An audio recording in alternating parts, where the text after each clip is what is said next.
कि सरकारें अब लोक लुभावन बजट अंतिम वर्ष में पेश करती है, चुनाव से जस्ट पहले। हिम्मत है कि उन्होंने पहले साल और दूसरे साल दोनों बजट इतने लोक लुभावन दिए हैं, इतने विकासोन्मुखी दिए हैं और इतने इनोवेटिव दिए हैं, नवाचार वाले दिए हैं। विपक्ष हतप्रभ भी है, अचंभित भी है। पिछली बार भी उन्होंने यही कहा, उनके मुंह से यही निकले थे कमेंट्स अनऑफिशियली कि यार इसके खिलाफ हम क्या बोलें, कोई मुद्दा ही नहीं है बोलने को। अगले साल बजट घोषणा से पहले धरती पर नहीं आती थी, दूसरे साल में जाके वो उनके काम शुरू हो पाते थे। जबकि हमेशा परंपरा अपनी राजस्थान की ये रही है कि बजट में जो घोषणा होती है वो सारी प्रक्रिया पूरी करते करते दिसंबर में जाके उनके वर्क ऑर्डर निकल जाते हैं। विधानसभा में सरकार का बजट पेश हो चुका है और बजट के बाद इस वक्त हमारे साथ खास चर्चा के लिए मुख्य सचेतक जोगेश्वर जी गर्ग हैं। इनसे बातचीत करेंगे। क्या कुछ जो है बजट आया उसके बाद सर कहना चाहेंगे बजट के लिए? देखिए, सामान्यतया ये बना हुआ है कि सरकारें अब लोक लुभावन बजट अंतिम वर्ष में पेश करती है, चुनाव से जस्ट पहले।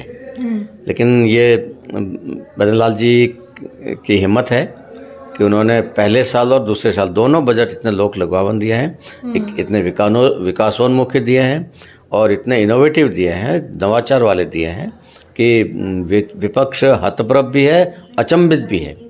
पिछली बार भी उन्होंने यही कहा, उनके मुंह से यही निकले थे कमेंट्स अनऑफिशियली कि यार इसके खिलाफ हम क्या बोलें, कोई मुद्दा ही नहीं है बोलने को। इस बार भी उनको यही लग रहा है और बजट भाषण के बीच में डोटासरा ने एक दो बार टोका भी तो यही कह पाए कि इतना कर लोगे क्या, तो कर लेंगे। ये उनको भले वहम हो पर हमको पता है कि हम कर लेंगे, क्योंकि पहले बजट को भी हमने मैक्सिमम कर लिया है, 75% से ऊपर हम काम कर चुके हैं। विपक्ष का कहना है कि कुछ नहीं है, जो पिछली बार आया सेम वही है, कुछ नहीं कर पाएंगे और 4 साल तक यही इनका चलने वाला है, यही जो सेम घोषणा है वो 4 साल तक चलेगी।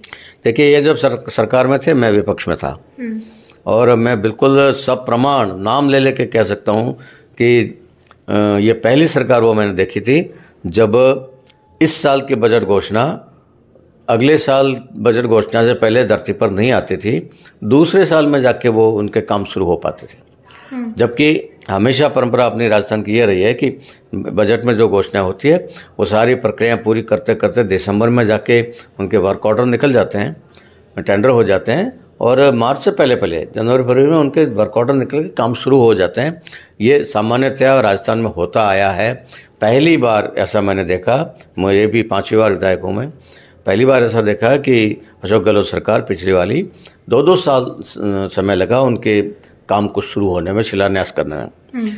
पिछली बार जो हमारे बजट में जो घोषणा थी लगभग सब धरातल पे आ चुकी और काम शुरू हो चुके या होने वाले, तो ये ऐसा हम इस बार भी करेंगे। इस बार सरकार ने रिंग रोड की जो घोषणा करी है बजट में, और रिंग रोड में बालोतरा जैसलमेर, जिसमें जहाँ से आप विधायक है जालोर से होकर के भी रिंग रोड बनेगी, क्या लगता है किस तरह से? हाँ, हमारी डिमांड थी, क्योंकि इधर नाकोड़ा जाने वाला सारा ट्रैफिक, उधर फालना उदयपुर जाने वाला सारा ट्रैफिक और उधर गुजरात जाने वाला सारा ट्रैफिक शहर के अंदर से होकर निकलता है। जोधपुर जाने वाले भी सबको शहर के अंदर से निकलना पड़ता है, उससे उनका समय खराब होता है और शहर के लोगों को बिना मतलब परेशान होती है।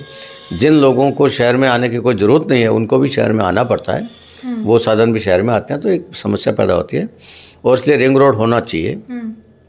जालोर की सिचुएशन ऐसी है कि पूरा रिंग रोड बनना थोड़ा मुश्किल था, पर इस बार जब मैं विधायक बना तब से मैं पीछे लगा हुआ था। अच्छा, मुश्किल कैसे था, क्या अड़चने आ रही थी? वो पहाड़ है और कुछ ऐसी परिस्थिति है कि रिंग रोड कैसे बनाना। बाईपास एक साइड में हो गया बाईपास, दूसरी साइड का बाईपास भी हो रहा था, लेकिन तीसरी साइड कवर नहीं हो रही थी। तो इस बार मैंने खुद ने फील्ड में घूम के और अफसरों के साथ घूम के खुद लोकेशन देखी सारी, और मैंने सजेस्ट किया कि इधर से निकल सकते हैं। तो वो करके एक रिंग रोड का प्रारंभिक नक्शा हमारे दिमाग में आया। उस नक्शे को इंजीनियर्स ने कागज़ पे उतारा, सरकार को भेजा और मुझे खुशी है कि सरकार ने उसको कंसिडर किया और उसकी घोषणा करी है। मैं धन्यवाद देता हूँ सरकार को और अपने जालोर वालों को बधाई देता हूँ कि एक रिंग रोड मिलेगा तो जालोर के अंदर अनावश्यक ट्रैफिक सिटी के अंदर नहीं आएगा। युवाओं के लिए काफ़ी जो घोषणाएं हुई है एक कि प्राइवेट सेक्टर में भी जॉब की उनके पास रहेगा ऑप्शन, और सरकारी भर्तियां भी है वो भी निकलेंगी, क्या लगता है? युवाओं के लिए भी, महिलाओं के लिए भी, किसानों के लिए भी और गरीबों के लिए, सबके लिए पर्याप्त घोषणा है। किसी वर्ग को हमने नहीं छोड़ा है, किसी क्षेत्र को हमने नहीं छोड़ा है।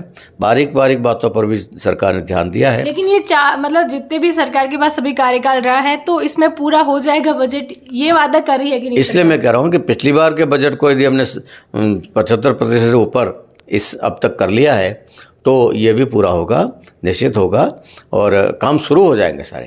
अब कोई लंबा काम है तो साल 2 साल चल सकता है, लेकिन शुरू हो सारे इसी बजट सत्र में हो जाएंगे। ये इस बार भी हमने करके दिखाया, अगली बार भी सरकार करके दिखाएगी। जी बिल्कुल। तो ये थे हमारे साथ जोगेश्वर जी गर्ग, जो कि मुख्य सचेतक हैं, और बजट के बाद इनके साथ चर्चा रही। इनका कहना है कि इनकी सरकार है पूरे जितना भी बजट की घोषणा हुई है इन सबको अपने कार्यकाल में पूरा करके दिखाएंगे। सहयोगी दीपेंद्र के साथ मैं ममता द खटक, जयपुर।